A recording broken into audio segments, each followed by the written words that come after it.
Greetings and welcome to the Lovesac fourth quarter fiscal 2025 earnings conference call. At this time, all participants are in listen-only mode. A question and answer session will follow the formal presentation. If anyone today should require operator assistance, please press star 0 from your telephone keypad. As a reminder, this conference is being recorded.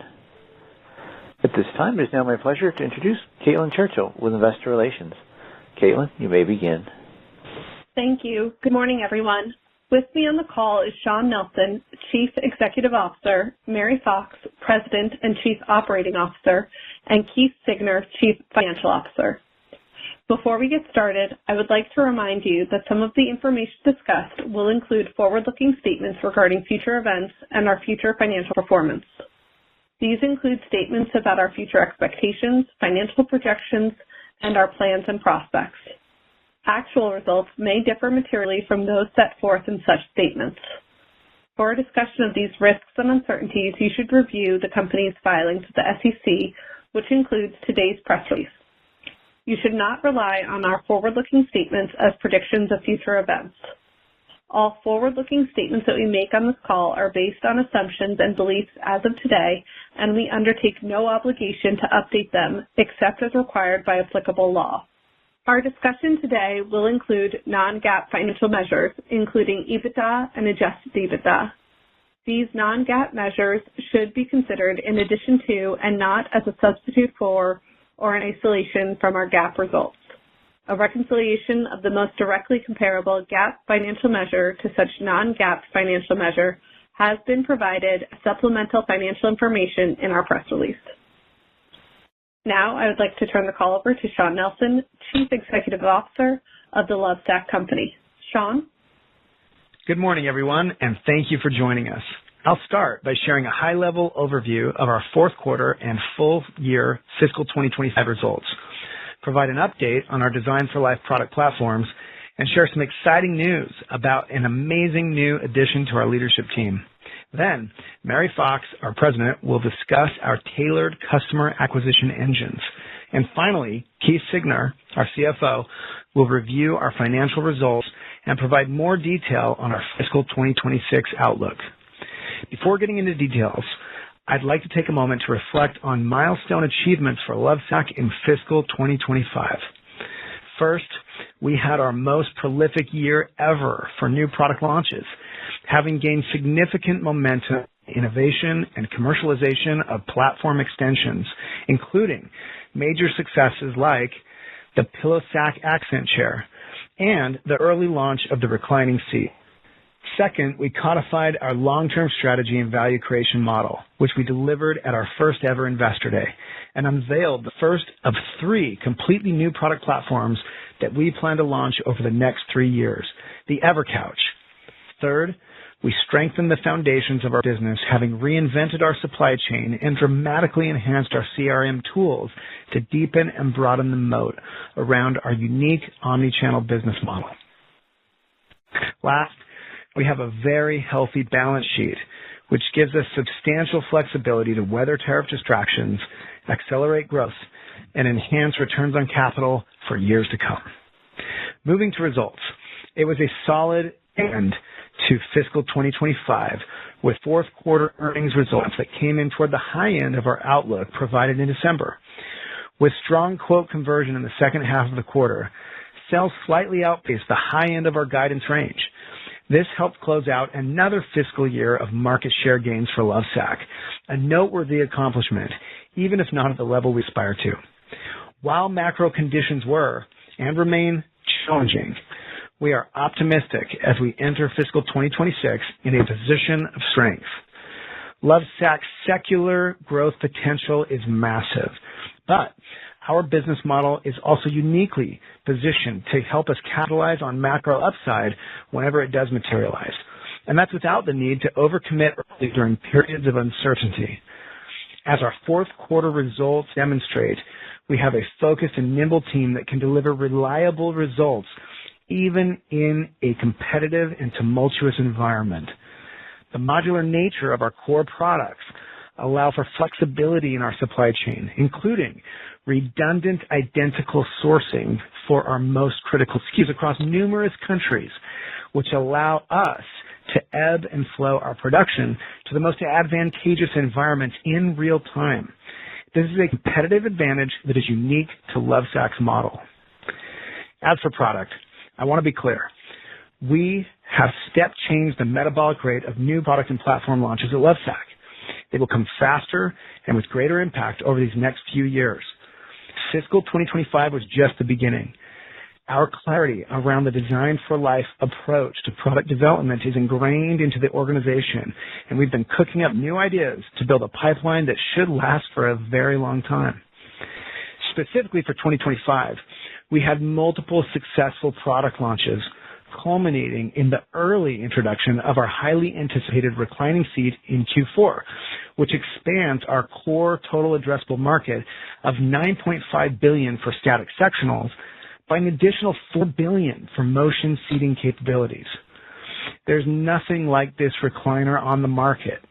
It represents nearly 3 years and more than 80,000 hours of design and engineering and development, creating a truly revolutionary power recliner that integrates seamlessly with any Sactionals configuration, new or existing.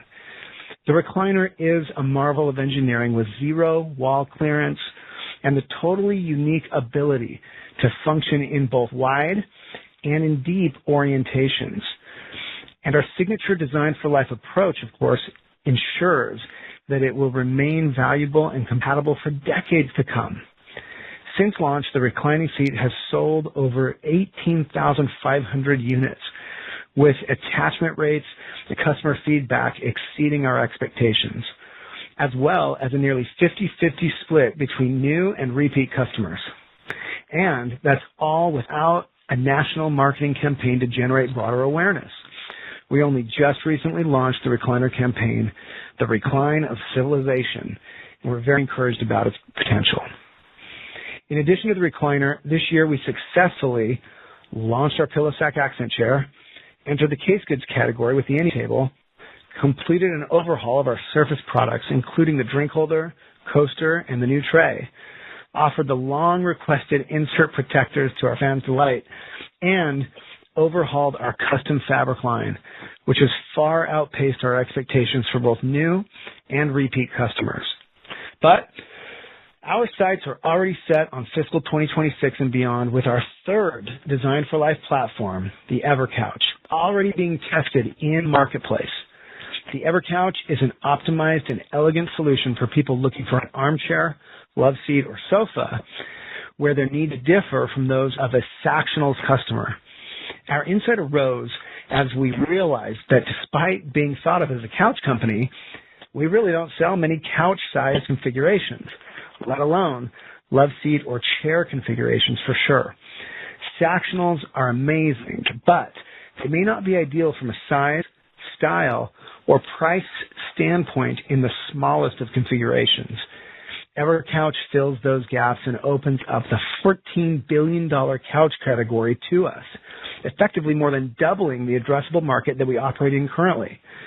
It's beautiful with washable covers, exchangeable arm styles, rapid shipping capability, and easy assembly with no tools, of course. Even better is that it leverages Lovesac's established brand equity in couches and comfort seating. We aim to expand EverCouch to roughly 30 showrooms and national availability on Lovesac.com in the second quarter. Initial feedback from our field teammates is very positive, with customers even asking to be put on the waiting list ahead of the May launch. And lest I forget to mention, there will be more new platforms to come over the next 3 years as we foreshadowed at Investor Day, each an expansion into a new room of the house. As we discussed in December, Lovesac is at the pivotal moment of transcending seating products and becoming a powerful brand in its own right. We recognize that we need the right kind of leadership and creativity to optimize this next phase of growth into new product categories, and thereby live up to our ambition of reaching our goal of 3 million Lovesac households by 2030 and building the most loved home brand in America. With that backdrop, we are totally thrilled to announce that Heidi Cooley will join Lovesac as our first ever Chief Brand and Marketing Officer. Heidi is a seasoned marketing executive with 20 years of experience across public and private companies, most recently serving as the Chief Marketing Officer for Crocs, where she helped transform the brand into a multi-billion-dollar business over the course of her tenure there. She's led high-impact marketing strategies, scaled digital platforms, and driven innovation across omni-channel consumer touchpoints while also emphasizing culture, community, and sustainability. Heidi brings exactly the right kind of leadership and creativity that we need to fuel this next phase of growth into new product categories. Welcome to the team, Heidi. Looking ahead to fiscal 2026, sure, macro backdrop doesn't make life easy. Keith will share the specific numbers, but the principle is simple. We believe we have the necessary ingredients to grow irrespective of the category in the near term, while maintaining clarity around long-term thinking and value creation. While the home furnishings category continues to face challenges, our innovative product offerings, strong customer relationships, and operational excellence underpin an attractive runway for growth. Lovesac has large and extremely fragmented addressable markets, of which we currently enjoy a very low share, even in our current platforms. This revenue growth should drive expanding flow-through of the top line to bottom line growth, and thereby higher margins, even with further acceleration from an eventual category rebound. In closing, we want to thank our dedicated team members who have worked tirelessly to bring our innovations to market and deliver an exceptional customer experience. Their commitment to our mission is the foundation of Lovesac's success. We look forward to continuing our journey of reshaping the home furnishings industry with products that are truly designed for life. With that, I'll hand it over to Mary to cover our strategic priorities and progress in more detail. Mary?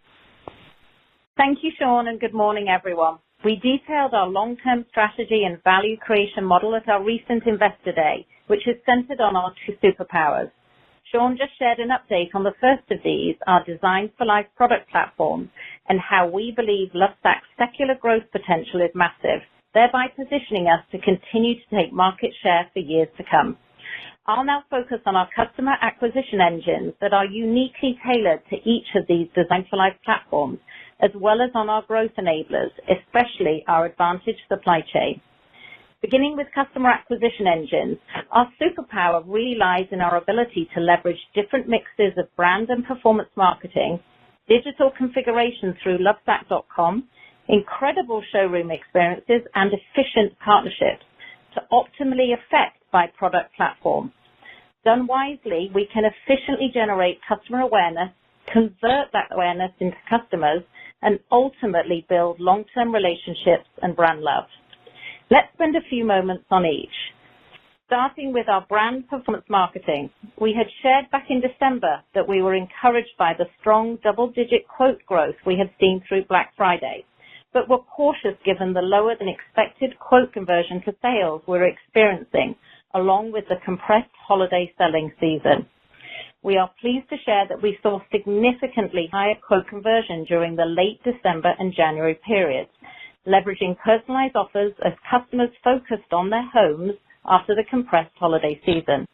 While we did selectively increase discounts above recent levels, we were able to avoid resorting to the extraordinary discounting levels at many of our competitors, as you see in our gross margins. As Sean shared earlier, we have tremendous momentum with our newest innovation, the reclining seat.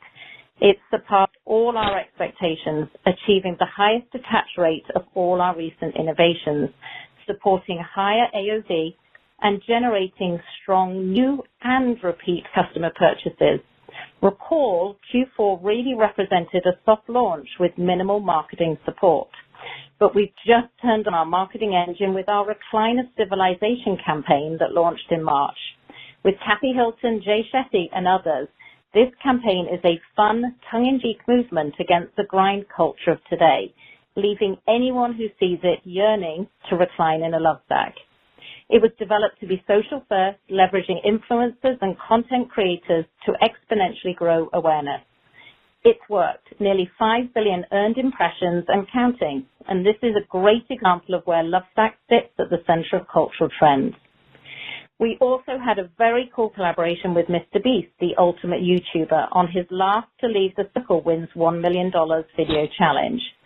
100 Lovesac movie facts starred in this series that had more than 97 million views and counting. You can expect to see even more of these groundbreaking ideas as Heidi joins our team, so stay tuned. Second is our digital configurations and how we bring Lovesac to life online. We've invested significantly in our digital experience, including the re-platforming of our website to increase online conversion, customer satisfaction, and enhance our SEO efforts.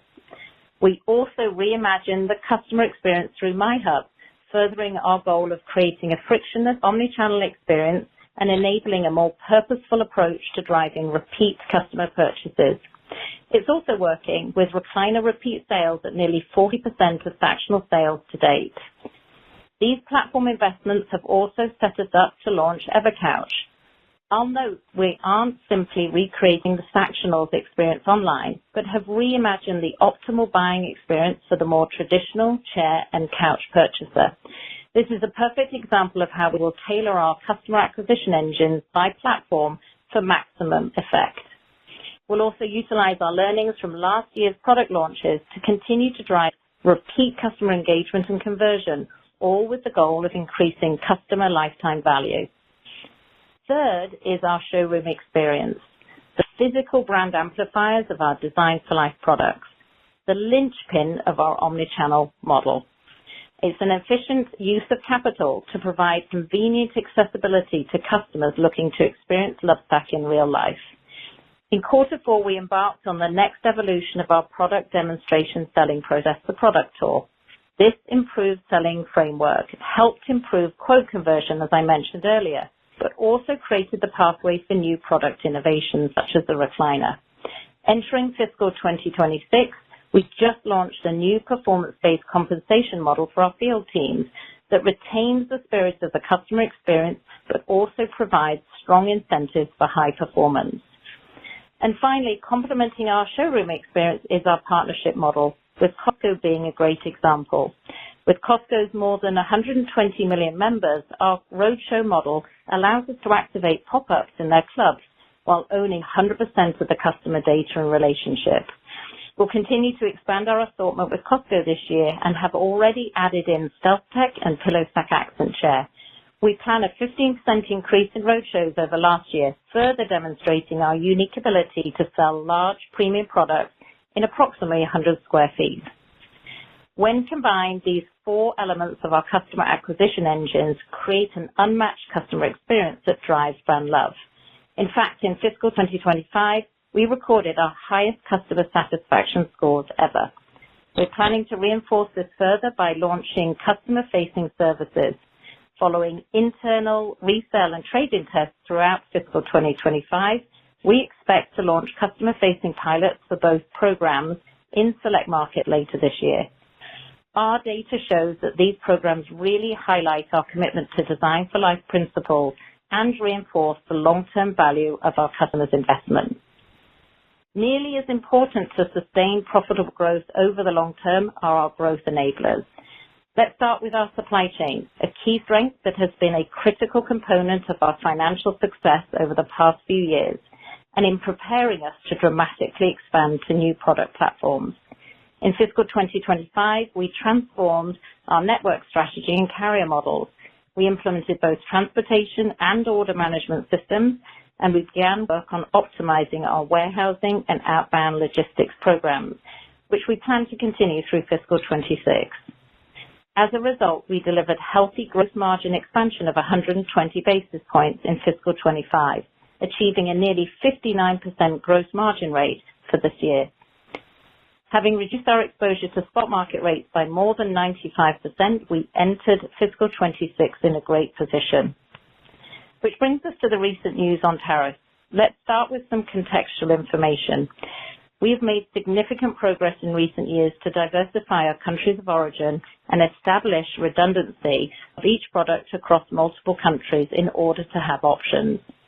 Prior to the recent news, our country of origin estimates for fiscal 26 were Vietnam, about 50%, Malaysia, about 28%, China down to 13%, and Indonesia about 6%. We are actively continuing this effort with numerous options for additional diversification, including new geographies, and are working to get China to be under 10% of the total. As we learn more in the coming weeks, we will adjust accordingly and have deployed task forces to accelerate mitigating actions.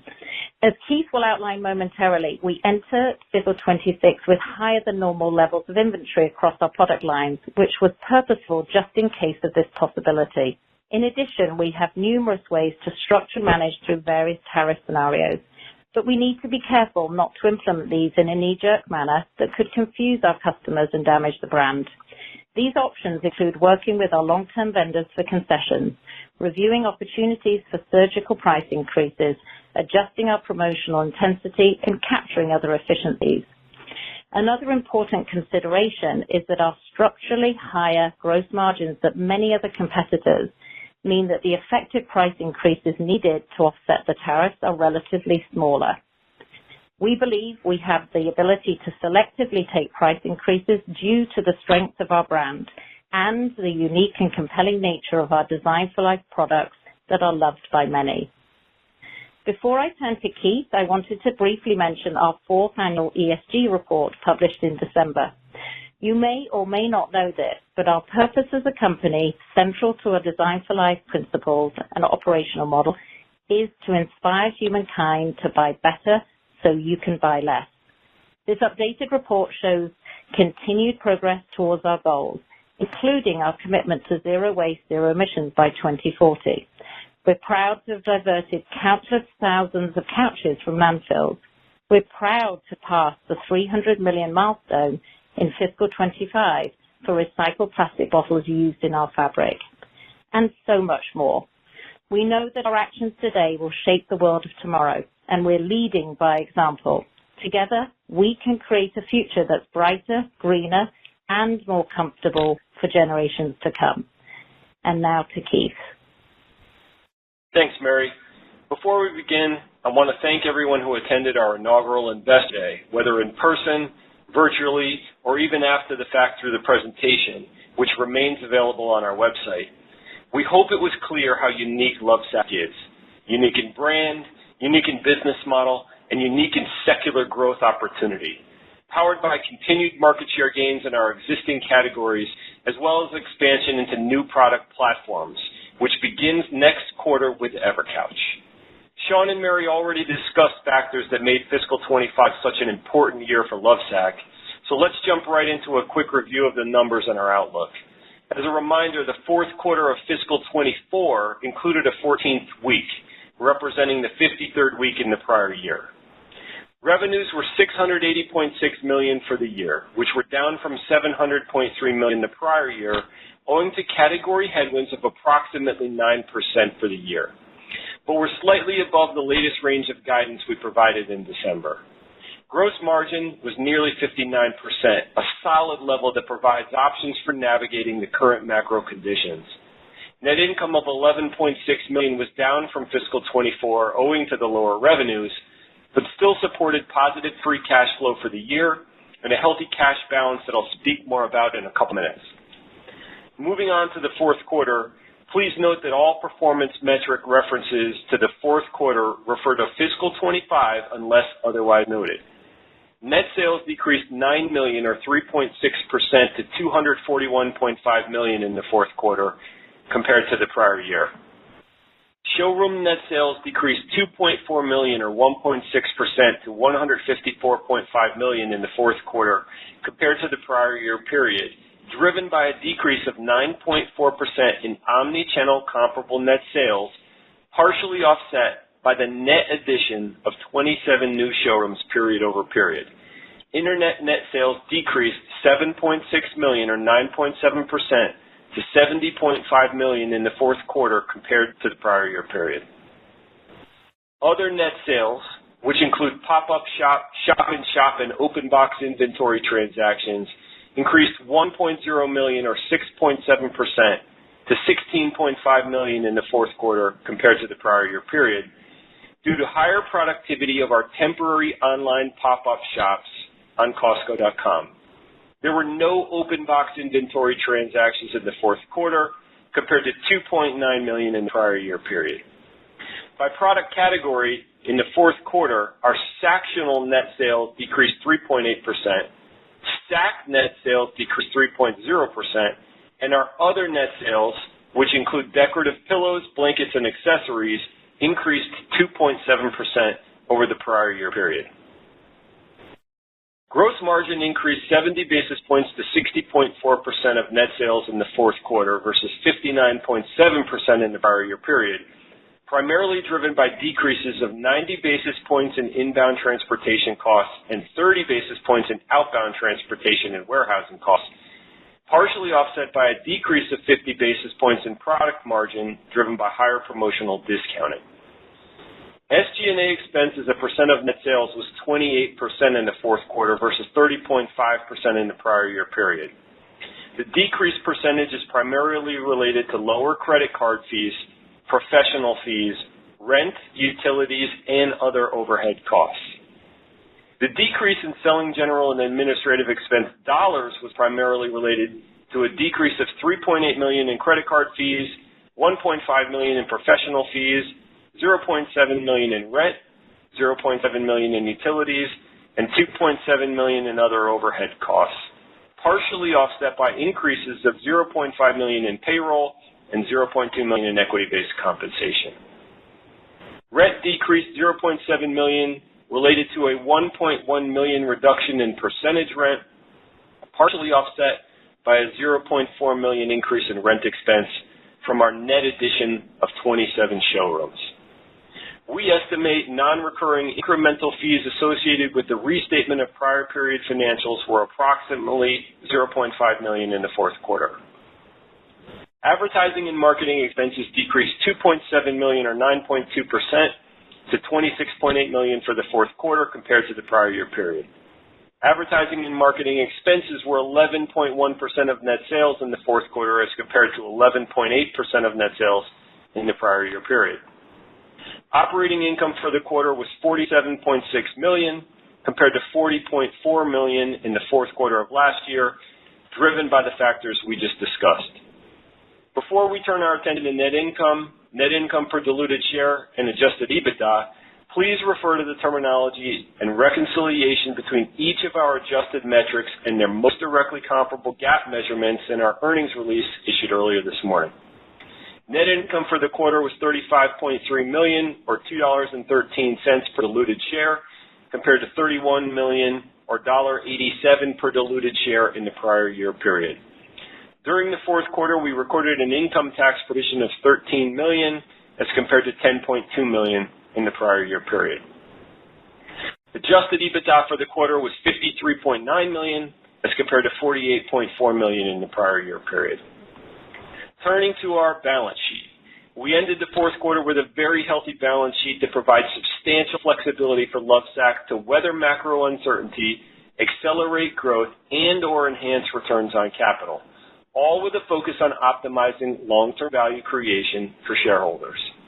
We reported $83.7 million in cash and cash equivalents, roughly similar to the prior year, while retaining $33 million in committed availability and no borrowings on our recently amended credit facility.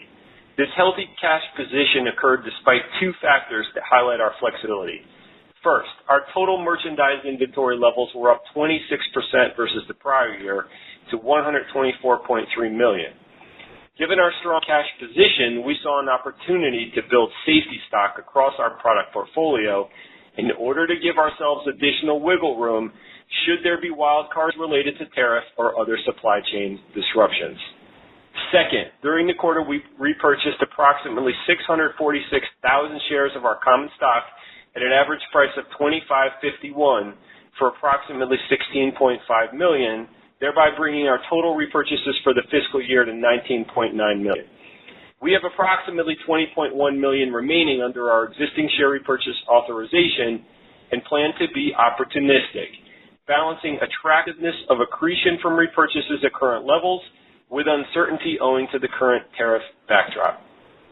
Please refer to our earnings release for other details on our fourth quarter financial performance. Now for our outlook. The category has remained unpredictable month to month, but generally seems to have bounced around negative mid-single digits on average for the last 5 or 6 months. Further complicating things is a potential tariff impact, but it's not realistic to confidently assess the final outcome of global negotiations nor competitor and consumer response just yet. We expect to have much more clarity in 2 short months when we report first quarter earnings.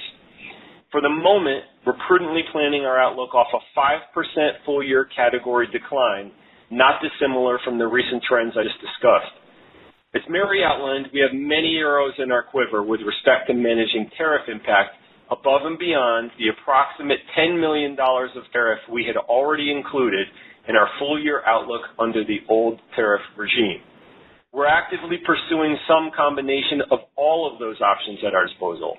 Additionally, we have many secular tailwinds helping counter the category outlook and providing optimism, ranging from annualization of fiscal 25 major product launches, a 2Q launch of EverCouch, a reboot of our marketing strategies under new leadership, growth in physical showrooms, new tools for relationship management, and more.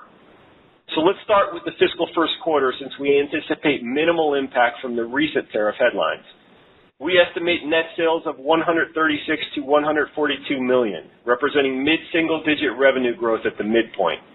We expect adjusted EBITDA loss between $8 and $12 million. This includes gross margins of approximately 54.5%, advertising and marketing of 13.5% as a percent of net sales, and SG&A of approximately 50% as a percent of net sales. We estimate net loss to be between $10 million and $13 million. We estimate basic loss per common share to be 66 cents to 85 cents, with 14.8 million weighted average shares outstanding. For the full year fiscal 26, please note these numbers exclude any incremental impacts from recent tariff updates above and beyond those present under the old tariff regime. We estimate net sales of $700 to $750 million. We expect adjusted EBITDA between $48 and $60 million. This includes gross margins of approximately 59%, advertising and marketing of approximately 12.5% as a percent of net sales, and SG&A of approximately 41% as a percent of net sales. We estimate net income to be between $13 and $22 million. We estimate diluted income per common share in the range of 80 cents to $1.36, and approximately 16.3 million diluted weighted average shares outstanding. In summary, stabilization of the category and an eventual return to category growth are ahead of us, even if that timing is unclear at the moment. While in this category fog, we're balancing prudence and efficiency with our belief that it's essential to stay focused on the big picture. That's the massive long-term opportunity for tremendous value creation for all Lovesac stakeholders. We're building the Lovesac brand and investing in new product innovation that spans style, function, and new categories that supports a powerful multi-year secular growth outlook with macro upside exposure as icing on the cake. I'll now turn the call back to the operator to start our Q&A session. Thank you. We'll now be conducting a question and answer session. If you'd like to ask a question at this time, you may press star 1 from your telephone keypad, and a confirmation tone will indicate your line is in the question queue. You may press star 2 if you'd like to withdraw your question from the queue. For participants who are using speaker equipment, it may be necessary to pick up the handset before pressing the star keys. One moment, please, while we poll for questions. Thank you. Our first question today comes from the line of Maria Ripps with Canaccord Genuity. Please proceed with your questions. Great. Good morning, and thanks for taking my questions. First, sort of understanding the situation is very fluid here, but is there any color maybe you can share around how you're thinking through your inventory strategy here, given sort of the 9-day tariff delay? I know you brought your inventory levels up in the end of the quarter, but how much of sort of inventory you're planning to pull forward from sort of countries outside of China, maybe over the next couple of months? Hey, good morning. For the question. Yeah, so obviously, we had built up from our inventory across all of our product line. So we feel very good in terms of our position. The teams are actively working right now and since last week in terms of across countries. And I think one of the great advantages of our supply chain is we have full redundancy of all of our products. So they are working that through.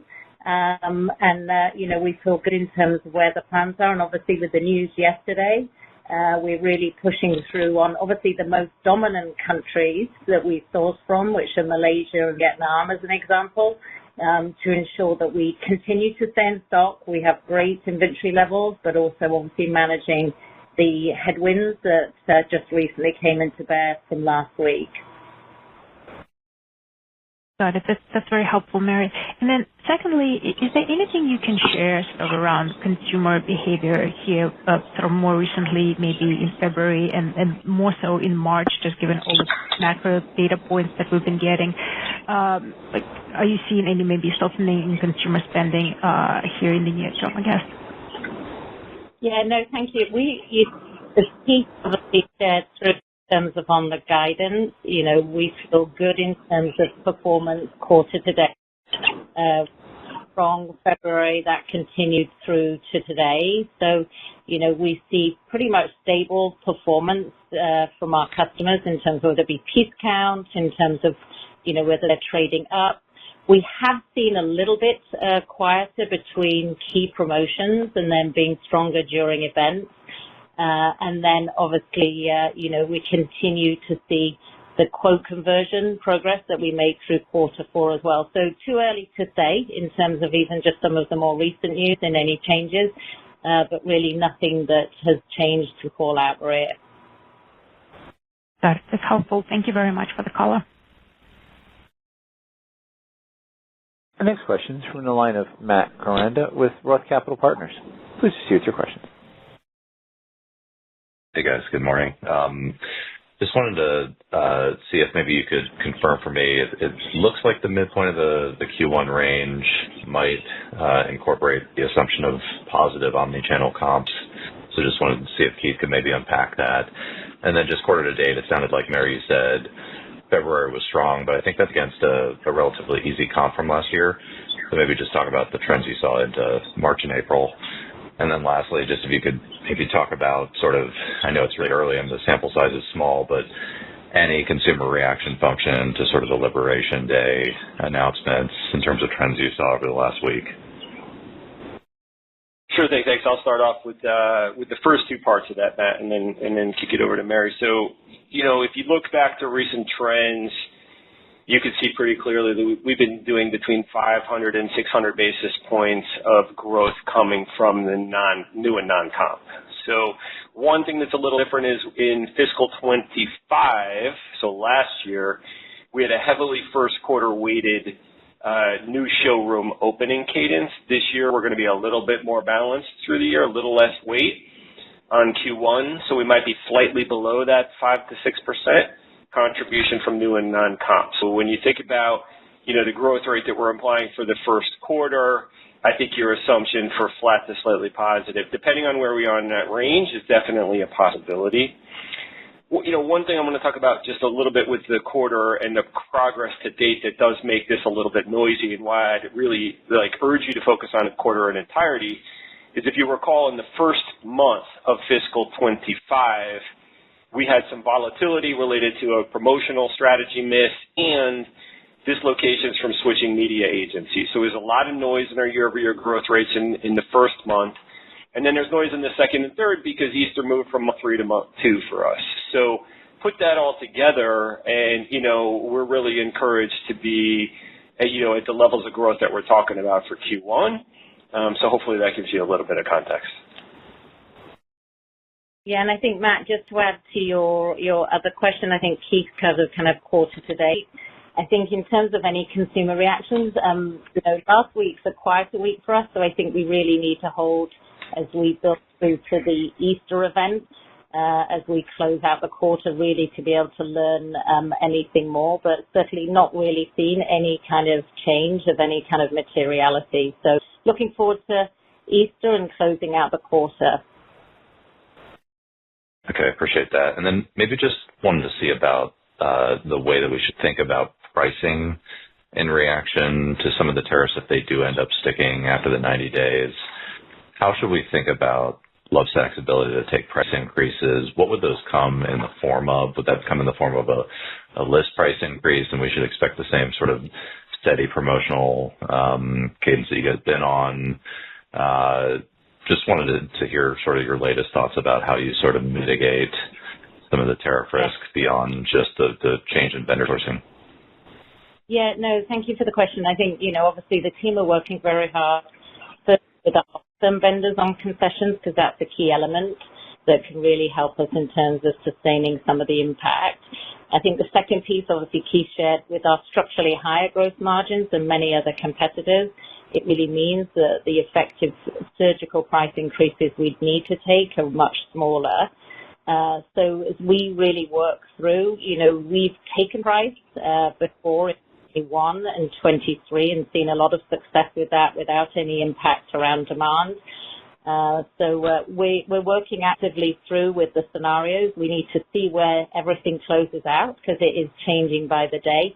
But we have good plans around those surgical changes that we can make in the kind of mid-single level. And I think what's interesting, we track pricing, competitively in the category, and we saw many competitors taking price on MSRP between 5 and 10% just in February and early March. And this is obviously done well in advance of the latest news on the tariff increases from last week. So we see, opportunity, as they've already risen, that we can actually be able to, execute effectively, not impact demand, and continue to stay very strong to, our customer value. I think one of the other last pieces, Matt, we've shared with you in the past that nearly 40% of our customers don't even cross-shop us with anyone else. So we'll stay very close to it, be very meaningful in it, but obviously really need to let the full understanding of the impact be finalized before we execute anything. Okay, appreciate it. I'll turn it over, guys. Thanks. Our next questions come from the line of Thomas Forte with Maxim Group. Please proceed with your questions. Great. Thanks for taking my questions. So I have one question on tariffs and one question not on tariffs, and I acknowledge it's hard to come up with a non-tariff question. All right. So it sounds like 13% of your sourcing is from China, and you're aiming to move it below 10%. If you wanted to, how quickly could you move it all out of China?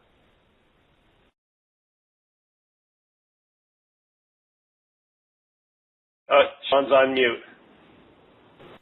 Sorry. Yeah, I'll jump in on this one. I'm in China right now, taking this call from China, and actively moving plenty of production out of here in real time with the team. It's really exciting.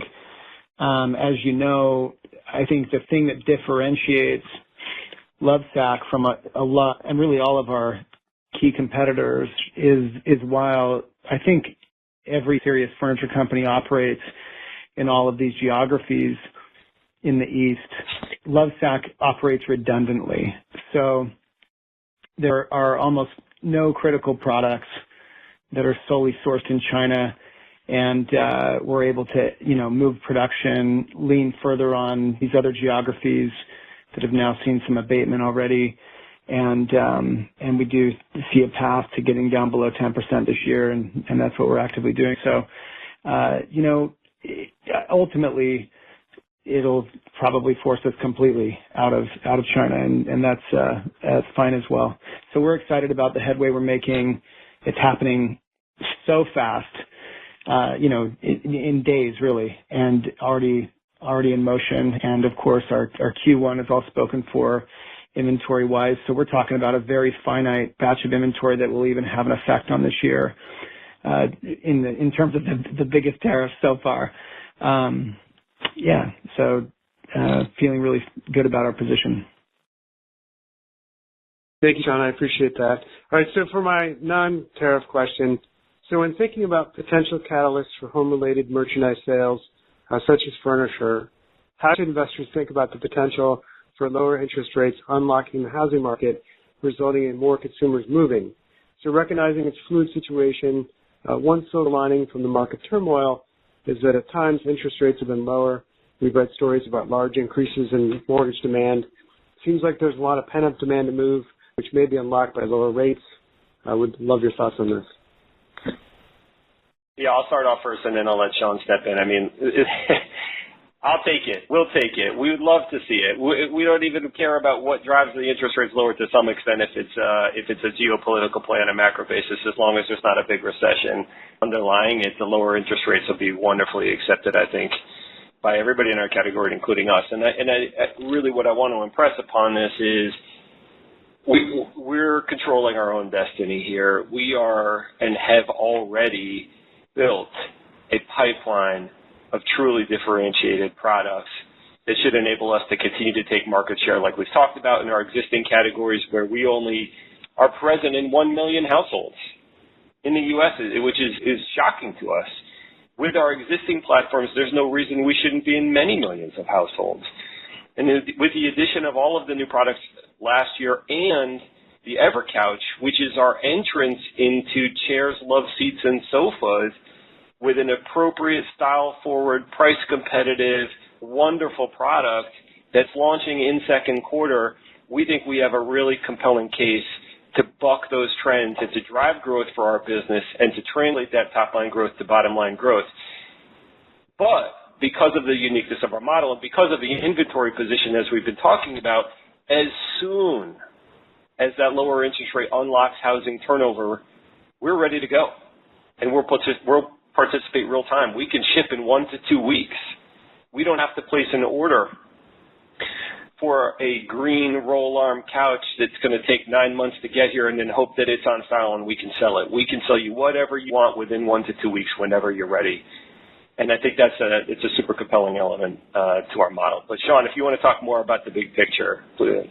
Well, I'll just add that the other trend that overlays this hopeful one is couches, especially not ours, wear out. And we're coming up on that big COVID pull forward, renewing of people's couches as people in a lot of ways have spent more time at home than ever over this past half a decade. So we're really excited about, the natural turnover in the categories that we focus on the most. And now with the EverCouch coming on, helping us address whole new opportunities in urban markets and smaller rooms and other things. We think that there's a lot of trends that are going to really play to Lovesac's favor. Finally, from an inventory perspective, we're going to, no matter what, as we proved through the last both tariff cycle back in 2018 as well as through COVID, we will not run out of stock. We never did. It's a strength of ours. And I can almost guarantee that won't be the story for some of the other players in our category, and that will be a major opportunity for us to gain market share over these next years as all of this changes. So we look forward to that. Great. Thanks for taking my questions. Our next questions come from the line of Alex Furman with Craig-Hallum. Please proceed with your questions. Hey guys, thanks very much for taking my question. You've had a lot more products now than you've ever had, and it sounds like there's a lot more to come over the next couple of years. How does that impact how you think about your showroom strategy? Do you need to start opening larger showrooms or maybe start leaning on different distribution partners to market a wider range of products? Oh man, we are so excited to talk about this one, just probably not on this call. We have plenty of room for EverCouch in our life. Our showrooms were really built to sell couches. We just haven't been selling many. We've been selling all sectionals. And so we're really excited how EverCouch is going to play into our strengths. We've established a brand that people think of as, those clever couches they've seen on TV, online, social media influencers, and in some cases we just don't fit their lifestyle. So we're very comfortable introducing EverCouch. We're not concerned at all about space, and I think you're going to really see how it folds into the batter of our current showroom footprint seamlessly. As we move into next year, we have all kinds of really clever and exciting solutions for how we will show up in our omni-channel way, and in a way that's true to Lovesac's nature, in a way that really plays to our strengths. And of course, I'm being cryptic because we're super cryptic about, the biggest platform introductions until we're ready to announce them. But it's going to come probably a lot, at least the news of it and some of the explanation will I think we're gonna be, prepared to be talking about that even as this year continues. And so, for now, our showrooms are small and tight and efficient, and we will continue to open, as we've said, another 30-ish this year. And we're really excited about being able to grow this way, being able to adapt as we get into these other categories in what we think is a truly strategic and artful way that will be innovative in retail and omni-channel execution. So, more to come. Great. That's really helpful, Sean. Thanks, and looking forward to seeing some of those innovations as they happen. Thank you. Our next question is from the line of Brian Nagel with Oppenheimer. Please proceed with your questions. Hey, good morning. This is William Dostin on for Brian. Congratulations on a nice order. Thank you. Thank you. Yeah. So my first question was on just tariff mitigation efforts. I wanted to get clarification. So you mentioned that given structurally higher margins at Love, that price increases needed to offset tariffs may be smaller. Can you elaborate on that? And then also, I guess related, competitors have taken 5 to 10% off of MSRP recently. How has your promotional strategy changed in recent months, if at all? Sure thing, thanks. I'll take the first one. What we were implying with the lower required price increases is take the math of what our gross profits are, our gross profit margin of near 60%. When you back out inbound freight, warehousing, last mile, and other costs and things like that flow through there, you actually get to a strict product margin that's quite a bit higher, substantially higher actually, even than where we're running on a full year gross profit basis. So when you think about what that COGS actually is as a percentage of sales, you do the math as to what type of total net sales price increase would be required to offset the strict product cost. That's how you get to, what we were, even in some of the really draconian tariff outlooks, could probably be covered with a high single digit price increase, and that clearly doesn't look like it's going to be the case already. But look, we have options. We can take those price increases. We can shift the intensity of our promotional strategy. We can play around with what our finance offers are through our financing program. All of these are different ways that we can help offset that, let alone on the cost side of the initiatives that Mary talked about before. But hopefully that gives a little context. Thanks. Yeah, and I think, William, just to add to your other part of the question, so, as we tracked with our competitors and saw them taking their MSRP up by 5 to 10% in February and March, they've also continued to be at record high levels on promotions. So, that has continued for us as we went through President's Day and through this quarter to date. We've continued with our flash events, the typical handle of 30 off, and even with some reduced financing that we've seen success with. So, we continue to drive that. We do continue also to have some pocket offers in the showroom sometimes, particularly for the larger setup, but certainly feel good in the algorithm of how we're working through in our promotions that are planned. But the team are always testing, so we're always learning, and we will continue to adjust as the year plays out, and obviously to ensure that we stay very relevant and continue to gain market share. Okay, I appreciate that. And so I may have misspoken that competitors have taken their MSRP up by 5 to 10% in recent weeks? Yes, that's correct. So they up in February and March, 5 to 10% up in MSRP, correct. Okay. And another question that I wanted to touch on would be product launches. With your fiscal 26 guide for growth of 3 to 10%, how much of this maybe from product launches versus market share gains amid broader category declines. And specifically, just wanted to ask about how the recliner has performed versus your expectations. Sure thing, thanks. I'll take the first part and then maybe kick it over to Sean to talk about the recliner. But, as I mentioned earlier, we're approaching this year from the perspective of prudent and realistic management around the macro conditions. So we've been floating around plus or minus, some months better, some months worse, but the category's sort of been in this down mid-single digits for the last 5 or 6 months, as mentioned.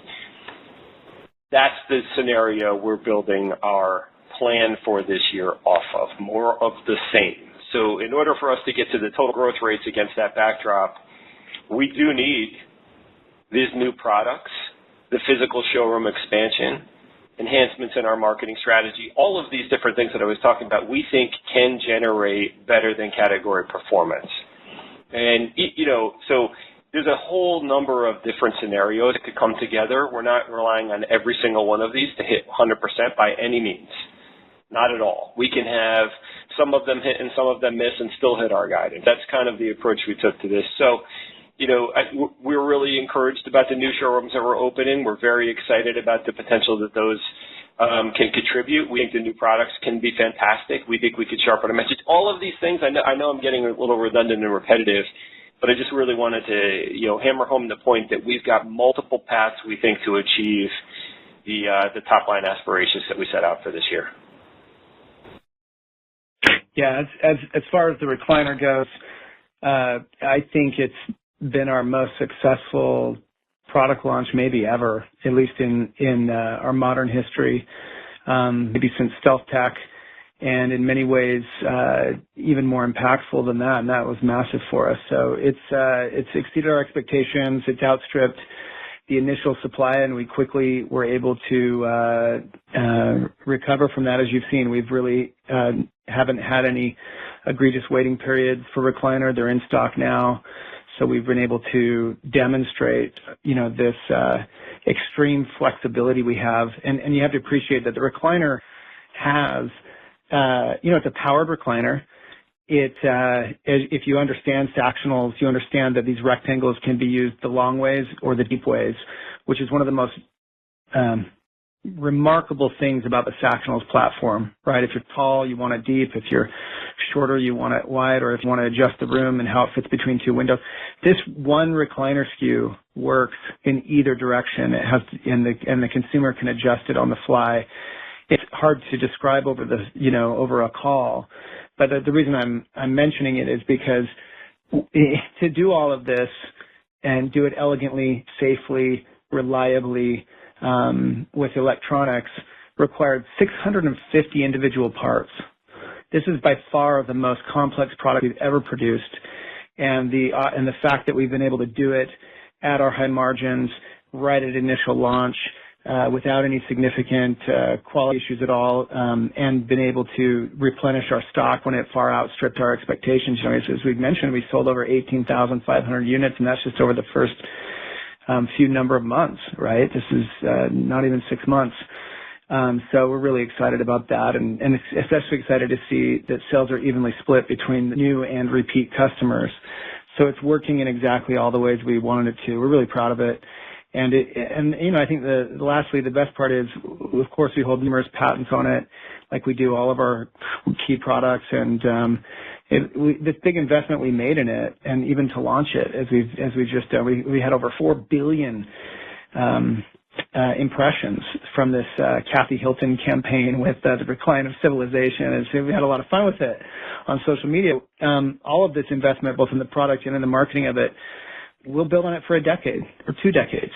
And that's the beautiful thing about these Design for Life products. They have life that goes so far beyond when we take the time to build them right. And so anyway, really excited about that, and really excited that we're able to also shift production of so many SKUs so rapidly out of China, as we mentioned, because so many of the suppliers are excited by what it represents, and excited that we can move so fast with them. So all good news here.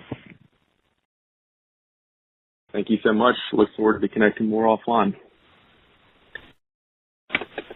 Thank you. At this time, this will conclude our question and answer session and will also conclude today's conference. We thank you for your participation. You may now disconnect your lines at this time and have a wonderful day.